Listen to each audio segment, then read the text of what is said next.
예술가의 고민 속에 탄생한 작품들. 각기 다른 모습을 한 작품들은 때로 언타이틀드, 무제처럼 제목이 없는 경우가 있습니다. 전 시장에서 한 번쯤 이런 작품 보신 적 있으시죠? 실제로 이름 없는 작품은 흔합니다. 국립현대미술관에 따르면 7,400여 소장품 중 무제인 작품이 무려 520점. 작품 번호같이 별 내용 없는 제목을 포함하면 10점 중 1점꼴이라고 하죠. 한 심리연구에선 작품의 제목이 무제인 경우 관객이 덜 집중하고 또 의미 해석을 어려워한다는 결과가 있었는데요. 예술가들은 왜 자신의 아름다운 작품에 제목을 붙이지 않는 걸까요?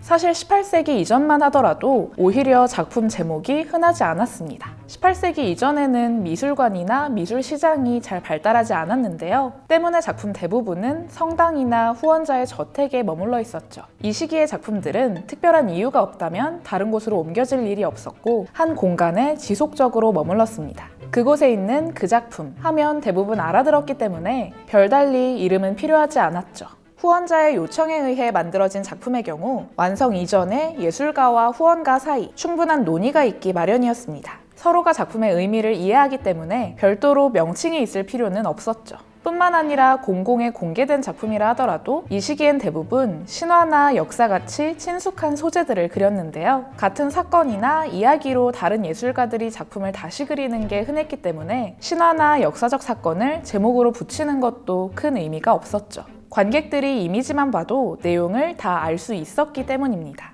18세기에 들어서면서는 작품의 이름이 필요하게 되었는데요. 바로 실용성 때문이었죠.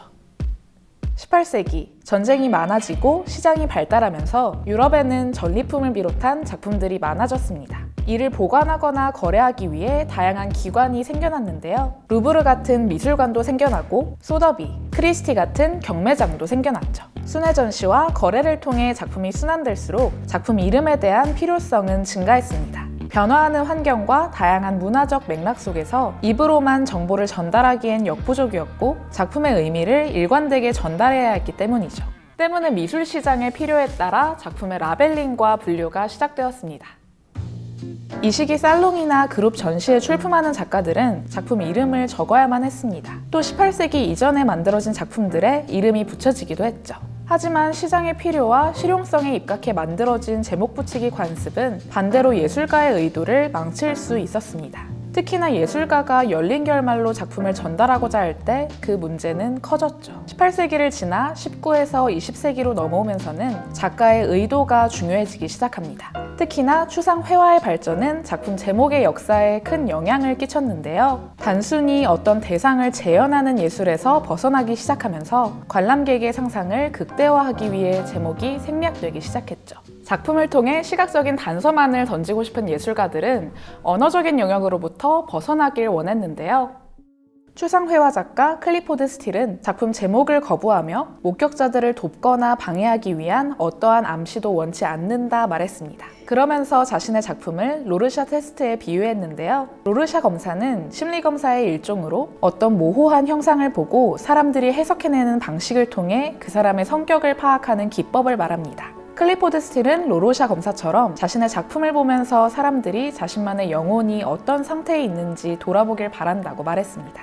현대의 많은 예술가들도 대부분 비슷한 의도로 작품의 제목 붙이기를 거부합니다. 하지만 현대예술에 있어 무제는 그 자체로 제목이 되기도 하죠. 국립현대미술관은 2015년 무제전을 진행했는데요. 왜 무제라고 했는지 작가들에게 물었습니다. 조각가 엄태정은 하고 싶은 말이 많아서 라고 말했고, 화가 이반은 과거에는 특정 이름을 붙이면 안기부에 끌려가기도 했다면서 무제는 저항의 일환이기도 했다 말했습니다. 이처럼 무제라는 제목은 그 자체로 또 다른 의미를 지니기도 하는데요. 파블로 피카소는 작품 제목과 관해서 자신이 할 수 있는 것은 아무것도 없다고 말했습니다. 작품에 매겨지는 이름에 대해서는 예술가 본인이 관여할 수가 없다는 뜻인데요. 그러면서 화가에겐 오직 한 가지 언어만이 있다고 말했죠.